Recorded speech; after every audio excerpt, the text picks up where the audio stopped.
नमस्कार, मी वास्तुतज्ञ सुषमा रमेश पलंगे, लाभदायी वास्तू पंडित शिवसो पलंगे यांच्या यूट्यूब चॅनलवर आपल्या सर्वांचे मनपूर्वक स्वागत.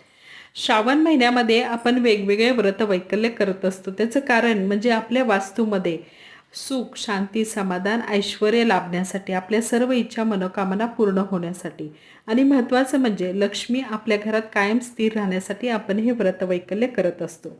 त्यामध्ये एक महत्त्वाचं व्रत म्हणजे वैभव लक्ष्मी व्रत. वैभव लक्ष्मी व्रत हे व्रत असं आहे की हे व्रत कमी वेळेत अधिक फळ देणारं असं हे व्रत आहे. हे व्रत आपल्याला शुक्रवारी करायचं असतं. तर हे व्रत कसं करावं, त्याला कोणतं साहित्य लागतं, प्रत्यक्ष पूजा कशी करावी, मांडणी कशी करावी, व्रत कोण कोण करू शकतो, उपवास करायचा का, त्याचं उद्यापन कसं करायचं, याविषयीचे सविस्तर 3 व्हिडिओ आपल्या चॅनलवर आहेत. त्याची लिंक मी पाठवत आहे. हे व्हिडिओ तुम्ही नक्की बघा. वास्तुशास्त्र आणि धार्मिक व्हिडिओसाठी आपलं चॅनल सबस्क्राईब करा.